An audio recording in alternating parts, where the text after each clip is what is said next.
ladies and gentlemen. Thank you again for being with us. This evening we're reporting to you that we have an additional 229 cases of COVID-19 diagnosed in the last 24 hours, bringing our total number now diagnosed with COVID-19 in this country to 19,877. That's 19877. We're reporting that we've been notified of an additional 59 deaths in the last 24 hours, bringing the total such notifications to 1,159. 2 have been denotified in the last 24 hours. And that includes all probable and lab confirmed deaths notified to us. A breakdown of 946, these are lab confirmed only at this moment. 446 were hospitalised, that's 47% of the 946. 55 were admitted to intensive care. One of those you'll note was denotified, that's 5.8%. 816 we have reports of underlying medical conditions, that's 86%. And the male-female breakdown is 504 males, 442 females. That's a breakdown of 53 to 47% respectively. The median age is 83 and the mean age is 81. A breakdown of the incident cases notified to us by midnight Sunday the 26th of April. That was 19,383 cases, 19383. 2,638 have been hospitalised, that's 13.6%, a small further fall in that percentage. 358 have been admitted to intensive care, that's 1.8%. Healthcare workers accounted for 28%, and the male-female breakdown of those incident cases was 58% to 42% respectively. In terms of a breakdown of 358 intensive care unit admissions, 141 remained in intensive care, that's 39.4%. 162 had been discharged from intensive care, that's 45%. Of the 55 deaths in intensive care I mentioned a moment ago, that accounts for 15.4% of that total of 358 ICU admissions. 296 of the ICU admissions, we have reports of underlying medical conditions, that's almost 83%, and the median age of these cases is 60. In respect of a little more detail on nursing homes and community residential facilities, we now have a reports of clusters in association with 362 residential care facilities, 218 of which are nursing homes. The 362 clusters account for 4,155 cases in community residential facilities, 3,277 of which are in intensive care, in nursing homes, apologies.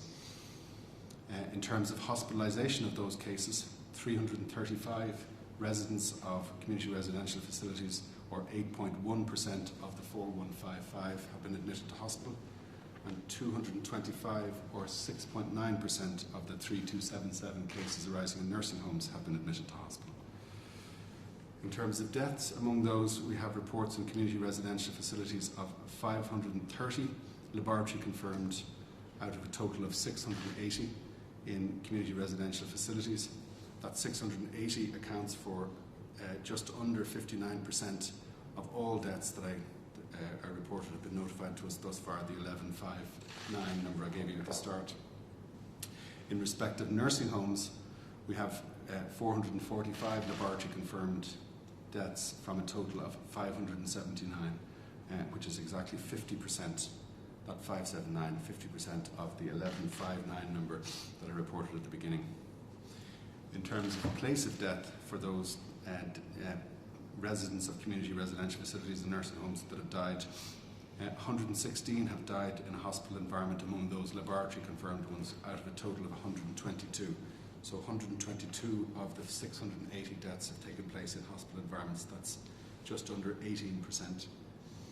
And 99 in total, 95 of which are laboratory confirmed, of the 579 deaths in association with residents in nursing homes took place in an acute hospital environment. So that's our daily summary of data. We're happy to take any questions you might have now. Tony Paul Quinn from Virgin Media News. We've heard suggestions from Cabinet today that there are no indications that the virus levels are low enough at this stage to allow any restrictions be lifted. I think a lot of people, the majority of people who'll be watching at home who are following the guidelines will be very disheartened to perhaps hear that, to think that there may be no changes, no matter how slight they might be, come the 5th of May? So we've been saying over recent days that if the assessment was made in any of the days that this question has come up in the last week or so, that the requirements, if you like, or the criteria that we see as being important to enable us to make a recommendation that we should reduce some of the restrictions in place have yet to be satisfied. And if those assessments were made on any of the days, including today, we wouldn't be in a position to recommend in relation to the progression of the disease an easing of restrictions. We'll continue to monitor that over the coming days. We meet again on Friday, and we'll make a further assessment of that situation on Friday, make that assessment available to government, report to you on Friday evening. We hope to see further continued progress, but we still have a way to go in a number of those important indicators. Realistically, how much is going to change between now and Friday? What do the general population need to do in these coming days? We of course see Operation FONUP out there, which is trying to ensure restrictions are being adhered to. But if you had a message for people watching at home, what is it? What do they need to do to see some sort of easing of restrictions next Tuesday? I think we have to try to stay the course in as much as possible. I think it's been very challenging for people, we know that. Patience obviously wears thin with these measures. They're very difficult, particularly for people who've been asked, for example, to cocoon, particularly for people who don't have means, like some other people, by way of having, for example, a back garden and so on, to spend time outdoors. These are challenging things for individuals. But it is important for us to continue to do as much as we possibly can as a society. I have seen some reports today suggesting that in some way we're holding people responsible, or that there's some suggestion of blame attaching to the public. As far as we're concerned, we've seen a huge level of compliance and positive work on the part of the public with the measures that are in place, and it's just important to keep that up. It's brought us as far as we've gotten. We've had a very, very significant reduction in the incidence of the disease, in the risk of this disease being transmitted in the community, but we still have high levels, and I can go through some of those things. We still have well over 100 people in intensive care units. We still have a number of hundreds of people in hospitals around the country. We still have continuing high numbers of people being diagnosed in, at this stage, a significant number of those coming from the community nursing home sector, but also from the population generally. And the kind of levels that we're at compared to other countries that are in a position to consider easing of restrictions, we're just not quite as far as we'd like to be. We've seen a reduction in the growth rates, we've seen a reduction in the reproductive number that we go through with you each week, but we're not down to a low enough level yet. And I'm just going to remind you, if I can, in terms of the intensive care, we have somewhere in the region of 130, 140 in intensive care at this moment in time, in and around that. The numbers going in each day, although small, is matching the number of going out, and that number that are in ICU in total at a point in time has in relative terms, has stabilised. And it's at about double the level that it was at when we introduced the strict stay-at-home measures on the 28th of March. Do you think perhaps we've forgotten the damage that this virus can do? Because at the very beginning, it was very much everyone was in this together. We were flattening the curve. We were talking about surges. We witnessed what was happening in Italy and in Spain, and it frightened us. Do you think that's part of the problem? Because we've been so successful to date. I think part of the challenge is that even though we've done a lot of really good work, if we don't keep it up to the very end, we can lose a lot of the value that was associated with that work. If we go back to early February and before we had a case in this country, and a lot of our collective action and focus was on what was happening in other countries and beginning to get the message out around personal behaviours, and there was a lot of commitment in the population to try to do things that were about protecting themselves as individuals and protecting us as a society overall, to put us in a position to diagnose and to pick up cases as quickly and as early as they arose. It was not a certainty that we'd achieve at that point in time what we've managed to achieve as a country, to avoid some of the kinds of impacts that other countries have seen, particularly in terms of impacts primarily on health. And remember, we say that's our primary objective, is to protect people from becoming ill as much as we possibly can. And then the impact of large numbers of people where that hasn't been possible in other locations, in intensive care units and elsewhere. We've managed to avoid some of that in this country. And that wasn't a certainty. So the work we've done as a community over the last 2 months or so has put us in that position. But it's a long period of time that people have been asked to comply with these restrictions, and we know that. And patience does run out. It's one of the reasons why we would have said very clearly, as we introduced those, we didn't want to introduce them any earlier than they were necessary, because we knew we might be in a situation where, as time goes on and understandable patience wears thin, they become less effective. And as compliance reduces, effectiveness also reduces, and that's why our message is to try and let's stay the course and let's keep it going as long as possible to the end, and we'll try and get as far as we can by the 5th of May. We'll make that assessment and make it available to you at the end of the week. Can I just ask you, we were always told that February 29th was the first case of COVID-19 here. A story on Virgin Media News broke this evening that in fact there was a number of cases before that, I think up to 4. We had somebody in ICU in hospital on the 17th of February who was confirmed COVID-19, the HSE confirming that to Virgin Media News this evening. Were you aware of that? And I'm wondering what your thoughts are on that and why it would have taken so long for those cases to be notified. So what I'd be aware of is that there was a high level of suspicion, both in hospitals and in the community generally, about this illness ever before a case was diagnosed in this country, before the 29th of February. Perfectly appropriate that people would have, in clinical settings, had a high index of suspicion of this particular disease. If it has come to our attention now that there was confirmation of disease in the country at that point in time that we weren't aware of until now, I'm not aware of that specific report. I haven't seen it. If that's the case, I want to understand why that is. To add, at that time, you mentioned earlier, we're forgetting that this is a new virus, a new illness, and as such, the case definition has changed over time. So the case definition at that time was different, and of course confirmed cases were lab confirmed only, so I'm not aware of that case report either, but what I do know is the case definition has changed successfully since February 29th We'll look at the circumstances of what you were just describing, but just bear in mind that there would have been many suspect cases in both hospital and community settings over the course of that time period, because we wanted GPs, we wanted consultants in the front line to be suspecting this diagnosis, even though the likelihood of it was very low.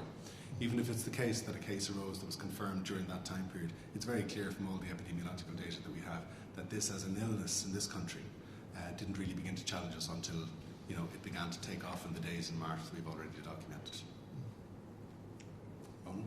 Just to add to that, without knowing the specifics of this case, it is possible that there's confusion between the date of admission of a case to hospital and the date of diagnosis or confirmation of COVID.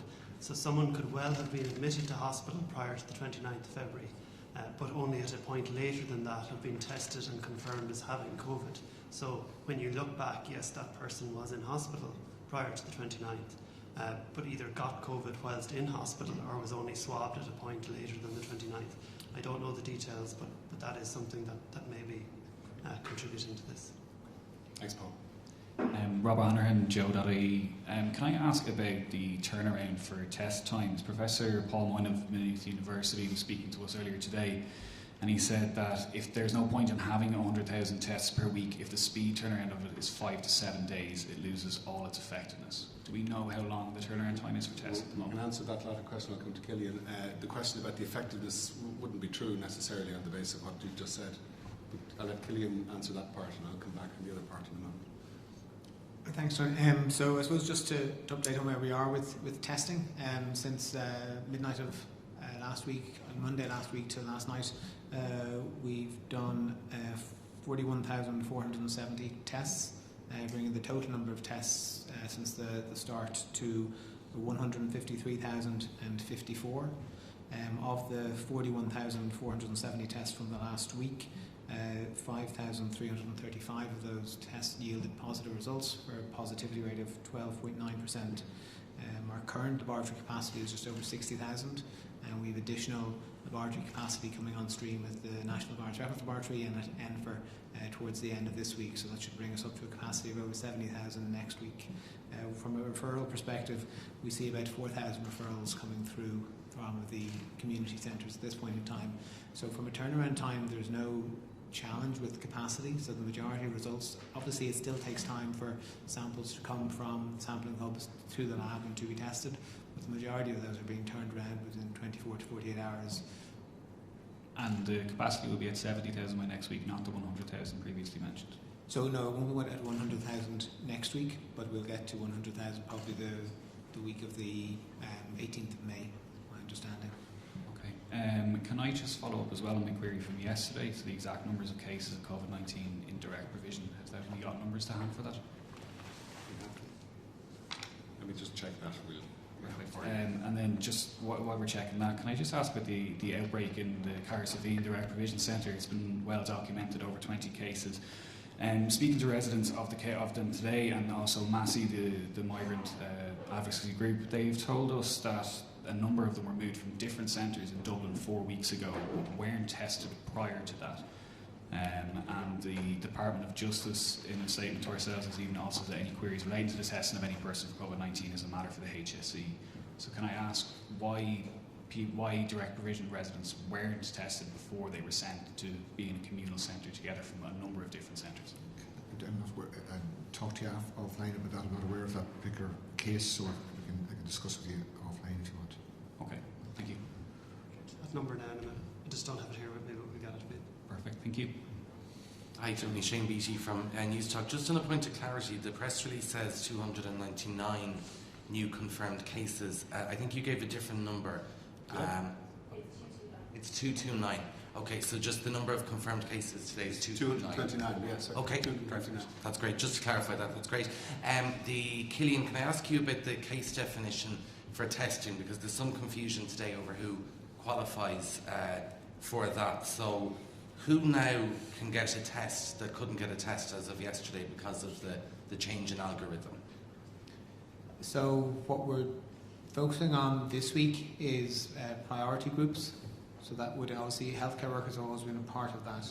In addition, we'll be looking at the patients in vulnerable groups, so those with chronic medical conditions, chronic heart disease, chronic lung disease, chronic kidney disease, a variety of others. People who are household contacts of those individuals will be in the priority group. Household contacts of a healthcare worker that might end up keeping them out of work could be in that group as well. So they're really the groups that we're focusing on. I may well have left out one or two. I don't know if anybody wants to correct me on that, but in essence that's our plan at the moment, because we're still working through the residential care facilities and the long-term care facilities. So that work is ongoing, and that is what we've been using the spare capacity for over the last 7 to 10 days. So we believe that will take us through to next weekend, and then we'll be able to broaden out the case definition further. That's what we would anticipate. Okay. And then, Tony, just to ask you about, Dr. Colm Henry, Cavan in particular, we're seeing there's a really high incidence rate in Cavan. Do you know, or what's your view as to why there's such a high incidence rate in County Cavan? Yeah, there's been a number of factors contributing to that. It's not, I know there's some talk about it being a border county, but it doesn't correlate with other border counties. There was an outbreak in the hospital there.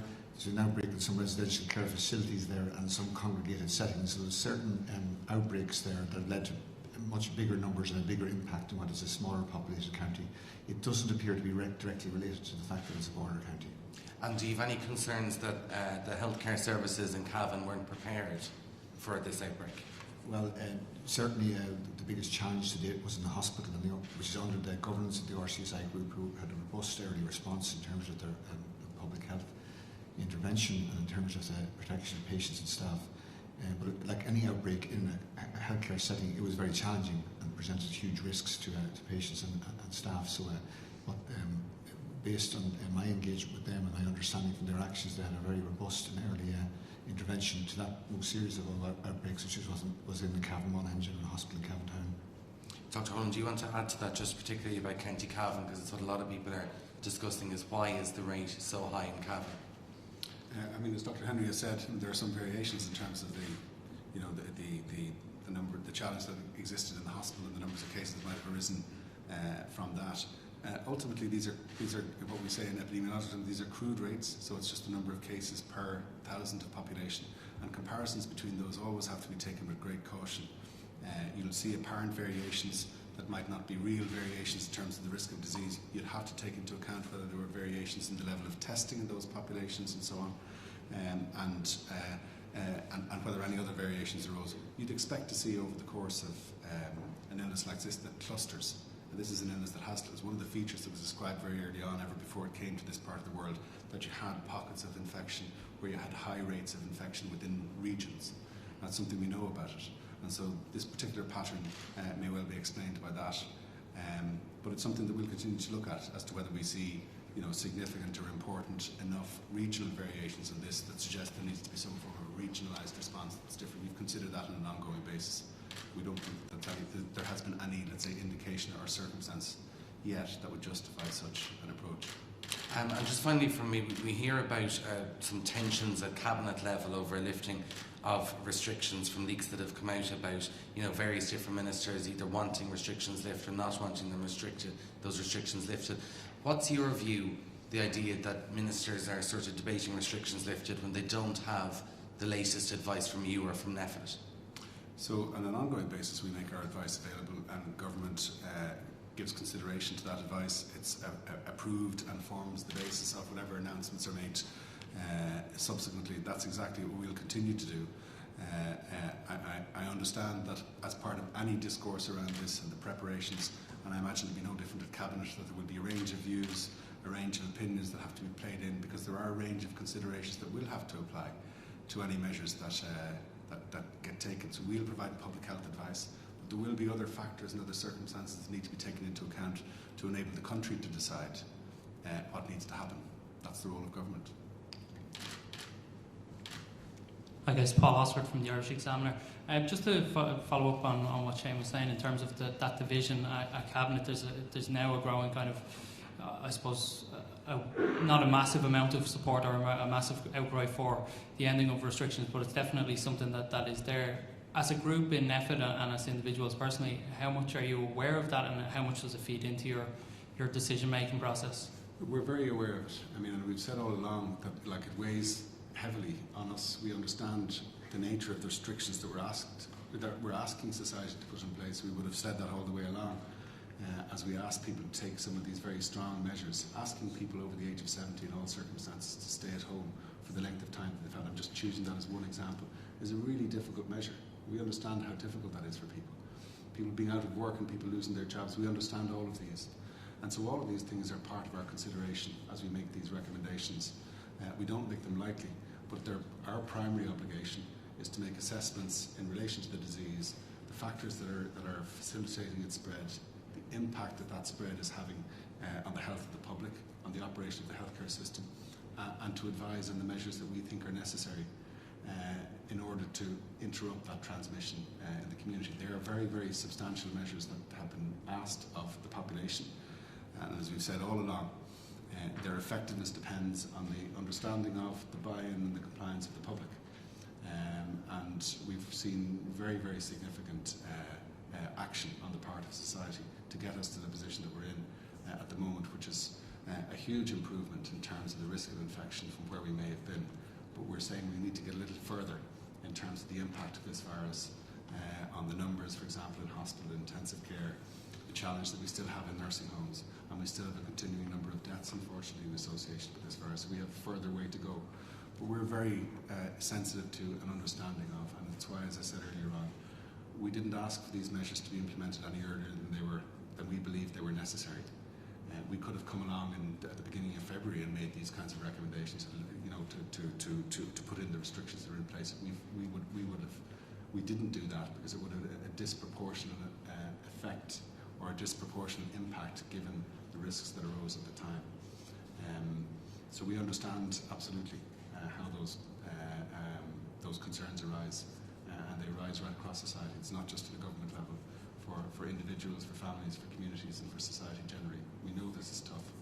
Do you think that the characterisation of NPHET as kind of a cloistered group that isn't in tune with the public mood is unfair?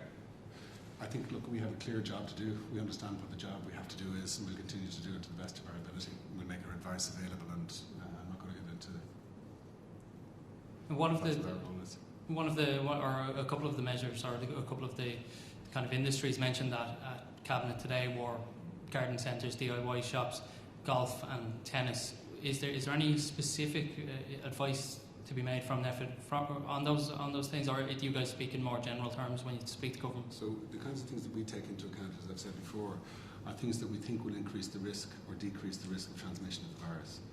And those will be activities of all kinds, activities that arise in society generally, activities that arise in the workplace, that arise in sporting and other cultural settings and so on.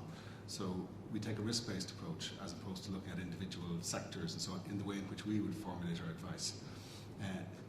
It's really important for us to say, because at the core of our advice is that there are personal behaviours that we can all take that continue to be important. They will be important even after we change, and if we get to the point in the near future of beginning to ease some restrictions, it will be important that we have new behaviours that were not part of how we used to do things. The importance of regular hand washing, the importance of respiratory etiquette, we keep emphasising those. The importance of responding appropriately when we have cold-like and flu-like symptoms. It will become, as I've said before, socially unacceptable, I think, for us to be going to work, to school, out to social gatherings with these symptoms.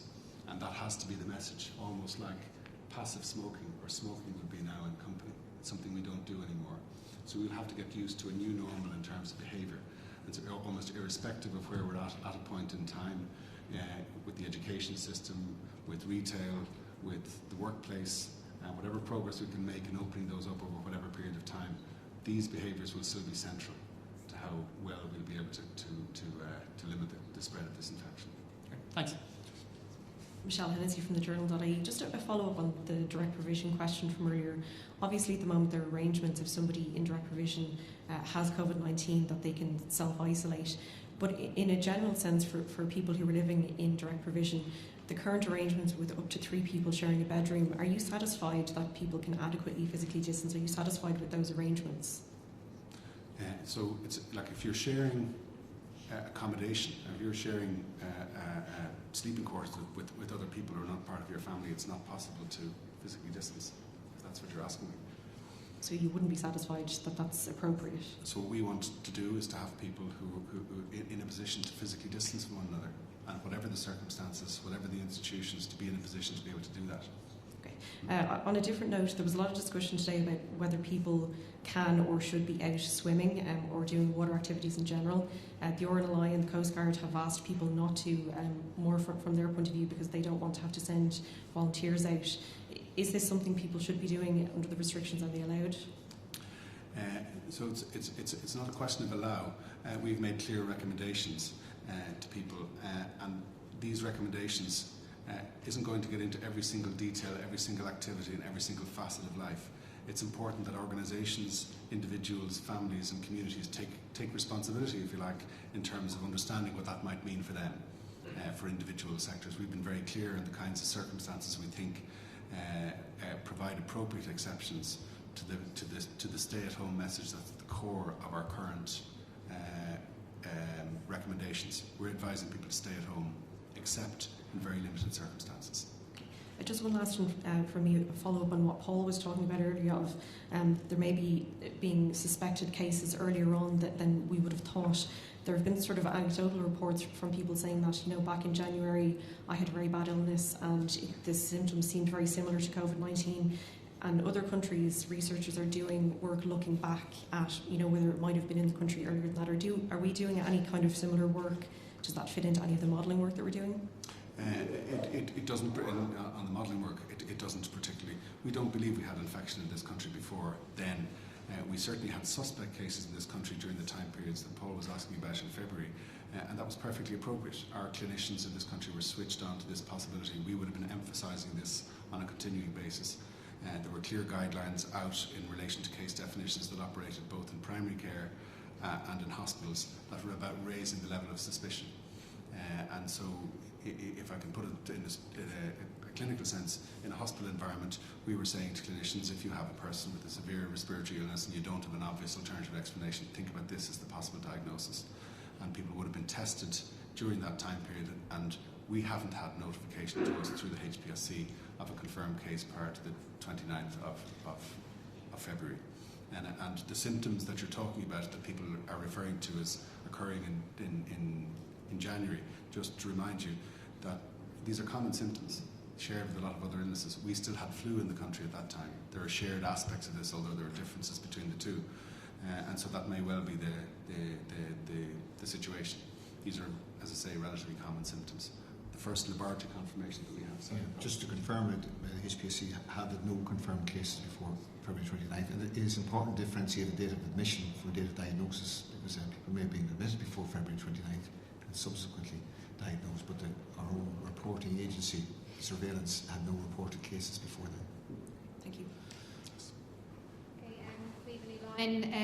Nu ochtdortí agus tíidir cahar ceistan Dr. Henry. Bhí an Dr. Matthew Tuchel an radio níos luithe agus bhí sé rá gur cé go bhfuil na criteir a leanú amach ó heh na daine gur féidir tástáil a chuirthú nach bhfuil siad leathan go leor go fáil agus gur dar leisin gur margheallar sin go le bhd a bhd níos mú cásní de COVID-19 a mu a measc an phobail ná mar is óldúing.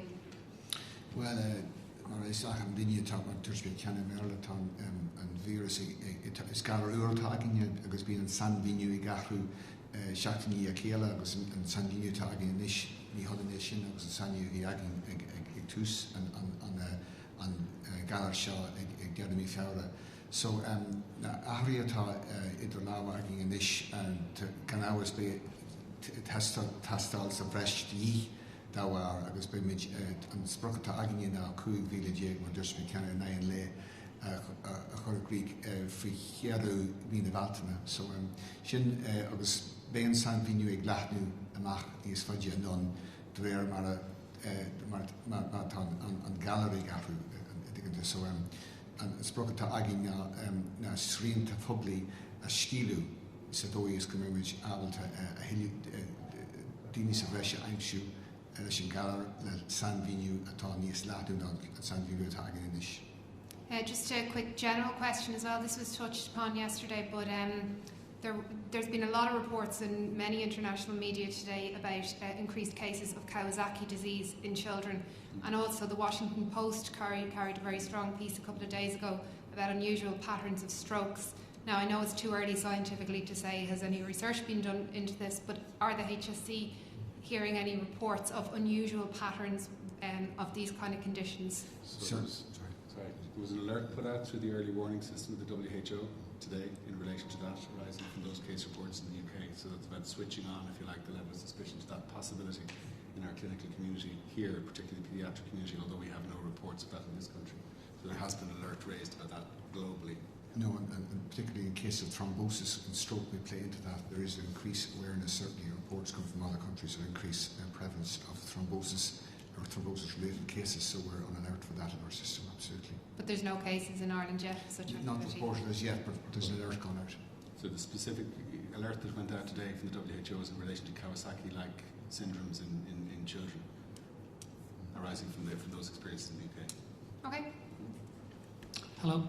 That's quite an increase again in deaths we've seen here today. I'm just wondering, are the daily death figures available to that? Has anything changed in the pattern we were showing before, where the growth rate had fallen off? So this graph here shows those notifications. Now, just to say, these are just the confirmed ones.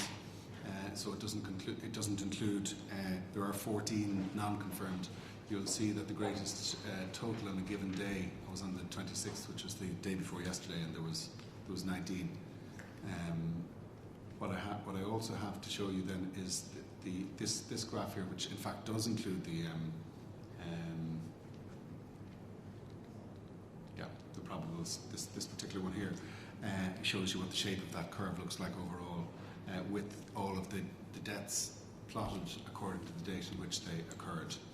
And you'll see the 5 most recent days we've coloured in red because they're more recent and there may be a lag in terms of reporting. Although you can see when you look at, I don't want to over-interpret it, when you look at that graph there, you'll see there's much more higher bars towards the right. We're getting a good response in terms of early notification now, much more so than might have been the case. So that's something we've seen change. So the pattern hasn't really changed that much. Yeah. So the number of 59, if you like, is still that we have today is still related to deaths spread out over a period of time, even if most of them occurred in more recent days, but they didn't all occur in one day. Okay, just on the restrictions, given most people now are not expecting anything to happen, I'd say on the 5th of May, given the message we've had, can we expect ever to see the kind of aspirational blueprint of phased changes that we've seen in some other countries in the absence of actual restrictions being eased? Is that something that's been prepared or something that we could see soon? So those will be matters for government to give consideration to around what will happen in terms of setting out a plan. But the advice that we will make available, we'll do that on a continuing basis in the coming days, and do that again on Friday. Is it something that's being prepared, that type of phased dates for different types of activities? So if there's to be a plan, it's not something that would be only based on the public health considerations. There are other considerations, and if you look at the Scottish plan, for example, you'll see there are other economic and other considerations that go into a plan such as that, and that goes obviously, as I'm sure you know, well beyond the expertise of the people here. Just back on masks for a second again, it's been raised again today by more public representatives. Is it inevitable we're going to have mask use eventually? No, but I'm saying that as a measure is one of the measures that we are giving consideration to, not only as we've already done in the context of the healthcare environment, but in terms of the general population. And if we were to introduce such a measure, we would have to be very clear that we want to protect healthcare grade masks of all kinds for use in healthcare settings or for use by people who've been recommended to wear masks by their doctors, and that does happen for some people. And just lastly on testing and the figures on testing, is it not the case that regardless of what would have happened with the disease parameters, that we wouldn't have been able to ease restrictions next Tuesday because we're not at the 100,000 level?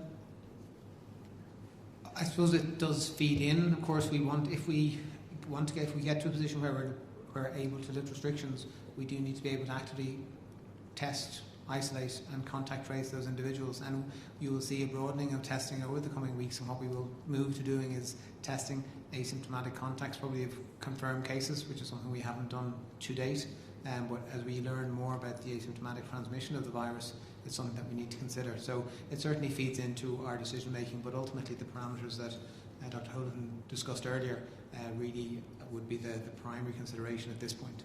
Thank you. Thanks, Neil. Hi. I was going to ask the same question. Did I understand correctly that the 100,000 target is not now going to be reached for another 3 or 4 weeks or something, the 18th of May, you said? Yeah, I think that's what Paul said on Sunday. Why not?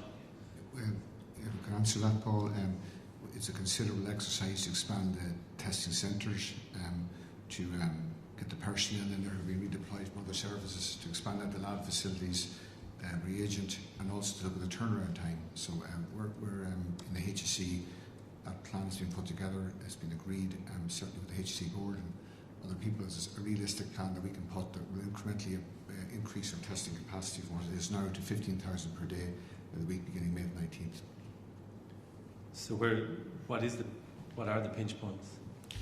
Same ones as before, reagents, setting up centres. We've been hearing this for weeks. Maybe that you're hearing it for weeks, but that's the truth, Paul, is that there's a considerable exercise to carry and man and sustain 50 testing centres to secure the supply of swab equipment, which you've had to do under very difficult conditions, to secure the reagents, to identify additional labs, close those contracts with additional labs, including Enford and the German lab we've referred to before. It may be that you've heard it before, but these are the facts, that it's a considerably complex pathway, and each element of that pathway can't survive without the other elements in place. And the plan we put together is a realistic plan which aims towards producing 15,000 tests per day by the week beginning May 19th. Just to be fair, Paul, I mean, the current capacity in terms of both testing, in terms of contact tracing, in terms of sampling, exceeds the number that's actually been, so there's the capacity for testing is greater than the number of tests being done. That's one of the reasons we're now in a position to shift the case definition and to actually prompt, if you like, more referrals into the system and to test that. Because you've throttled the case definition. We haven't throttled, we've expanded it. No, up to yesterday, up to today.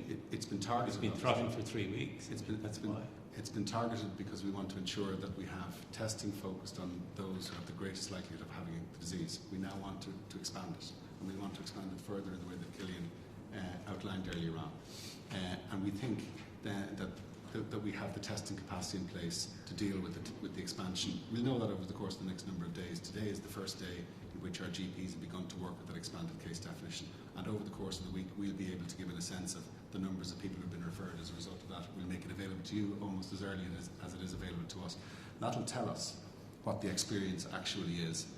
We know that the testing program that's going on with the HSEs, both sampling and testing in laboratories associated with nursing homes, is using up, if I can put it that way, in the right way, of course, a significant and substantial amount of the available capacity. And when that program comes to a point of completion, that capacity will be available to focus on where we want to be, which is on testing capacity for both case detection and for testing of contacts, of close contacts that would arise from those cases. Is there any initial feedback from the GPs today, or is it too not yet? In fact, I was asking the same question myself an hour ago, and we don't have it just yet.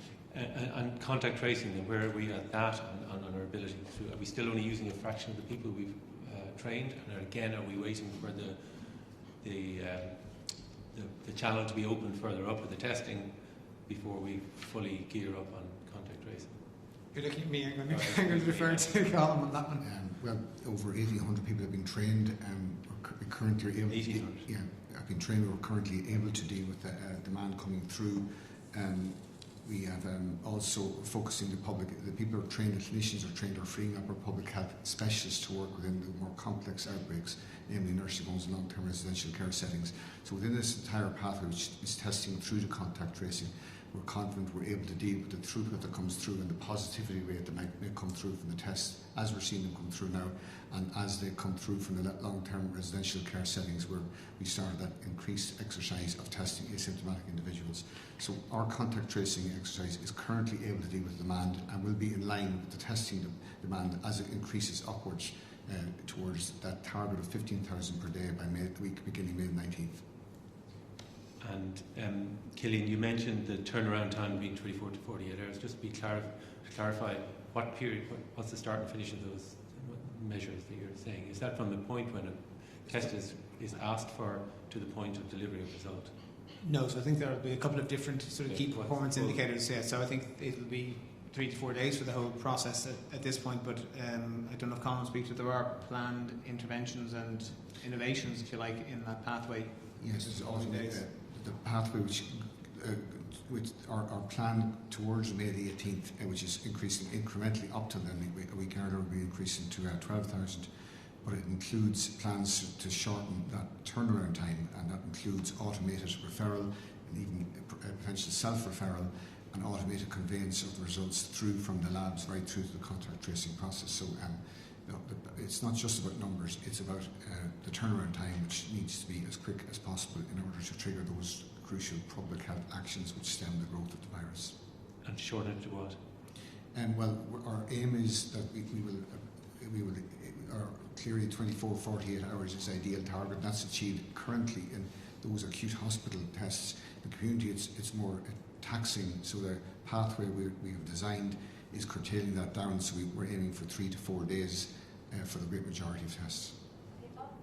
I know. Okay, well, a quick one then. What phase are we in? Remember those things? So we have measures in place that are mostly about containment. The disease is here. Still in the containment? Yeah, absolutely, and aggressive measures. We went into the delay phase. Yeah, we did, and introduced social distancing measures that had a significant impact. So I think we said all along, although there were 3 phases, and we think about it in 3 phases, and we can explain it conceptually in 3 phases, we might have elements of all 3 phases happening at any one point in time. And some of the measures we've had to take in nursing home settings are consistent with mitigation. So there are elements of all 3 phases in operation as things stand, but we have suppressed the disease very substantially. We haven't needed major mitigation measures in the acute hospital environment in the way other countries have had. But we've had to take some radical steps in relation to the response in certain nursing homes, including some of the measures to try and, for example, provide alternative accommodation to staff. Those are clearly mitigation measures, operating at the same time while we still have containment type measures around maximising the detection and the contact tracing and so on of individual cases. Thanks. Just a point, I think, Dr. Henry, you mentioned there, did you talk about heading towards self-referral? Did I hear you say that a minute ago? And when would that be, or how would that work? Well, it's part of the overall plan, which is looking at curtailing the whole pathway, and that. But clearly, what we're focused on is maintaining the integrity of this pathway at the moment through screening by medical professionals of people with symptoms to make sure that appropriate people are referred through for testing, and that will include automated or a special head link number, In terms of self-referral, nothing will replace the screening that's required in order to make sure that people with the symptoms, people with the correct symptoms that conform to the case definition, are those referred for testing. I'm using that as an example of elements. We're looking at the entire pathway in an attempt to curtail the turnaround time as much as we can. One question from one of my colleagues. Have you any particular concerns, or do you have any information in relation to the Roma community here? Some suggestions from within them that they've been fairly badly hit, and they're reporting 4 deaths, but I'm not sure. Do you have any data in relation to the Roma community? I don't have specific information on that, Fergal. And we can look, and I can come back to you on that. What you're saying is entirely plausible, given some of the conditions that we would know that attach to this is all the transmission of this virus all relates to the risks that arise for people. People pass this virus from one to another. If people live in more cramped conditions where it's more challenging for people to carry out the kinds of behaviours we're talking about in terms of hand washing and so on, that can all contribute to the risk of spread. And just finally, Paul Cullen was talking about, you were asking about doctors. There was a doctor on drive time about 2 hours ago, and he was describing the new criteria, well-known doctor, as a tightening of the criteria. But I know you're saying they're widened. The doctors are confused. It's a bit confusing for everybody, isn't it? I don't think so, Fergal. I think it's clear enough, in fact. So we, as part of the clinical case definition, heretofore required that a patient had a fever. And fevers did not occur in every person with this particular illness, and that's something we're aware of. So what we've done now is that the referral is based now on whether one of 3 symptoms, not necessarily fever, but fever and recent onset cough or shortness of breath is part of and so there are more people who would meet that case definition, not less. Thanks. Thank you very much, everyone.